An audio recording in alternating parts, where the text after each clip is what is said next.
Guest చేశారా ఎవరైనా ఏ స్టేట్కి వెళ్తున్నాము? ఈ రోజు మన జర్నీలో డే 23.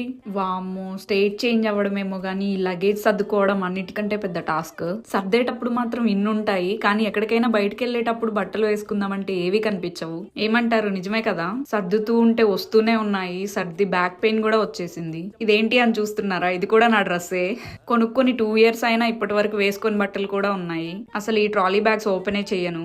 అన్ని బయటకు తీసి సర్దుతూ ఉంటే మన కళాఖండాలన్నీ బయటపడుతూ ఉన్నాయి. మనకి ఎప్పుడు దేని మీద ఇంట్రెస్ట్ వస్తుందో మనకే తెలీదు. సో దేని మీద ఇంట్రెస్ట్ వస్తే అవన్నీ ప్రయోగాలు చేస్తూనే ఉంటాము. ఈ డ్రాయింగ్స్ అన్ని 1 to 2 days లో వేసినవే. వీటిని డ్రాయింగ్స్ అంటే ఎవరైనా ఆర్టిస్ట్ చూస్తే నన్ను తిడతారేమో. అవసరమైనప్పుడు ఏది కనిపించదు, కానీ ఇలా సర్దేటప్పుడు మాత్రం అన్ని ఒక చోటే ఎక్కువ ఉన్నట్టు కనిపిస్తాయి. ఇక ఈ బుక్స్ అన్ని చదివేటప్పుడు చాలా బాగుంటాయి, కానీ అవి క్యారీ చేయాలంటే చాలా వెయిట్ అండ్ చాలా స్పేస్ తీసుకుంటాయి. ఈ రోజు డే మొత్తం పట్టింది అన్ని ప్యాక్ చేసుకోవడానికి. రేపు మార్నింగే స్టార్ట్ అవ్వాలి. సో ఎర్లీగా లేచి ట్రక్ పికప్ చేసుకొని ఇవన్నీ లోడ్ చేసి స్టార్ట్ అవ్వాలి. రేపు స్నో కూడా ఉంది, చాలా జాగ్రత్తగా వెళ్ళాలి. వెళ్ళేటప్పుడు లొకేషన్స్ అండ్ ఆల్ అవన్నీ చూపిస్తాను రేపటి వీడియోలో. Stay tuned.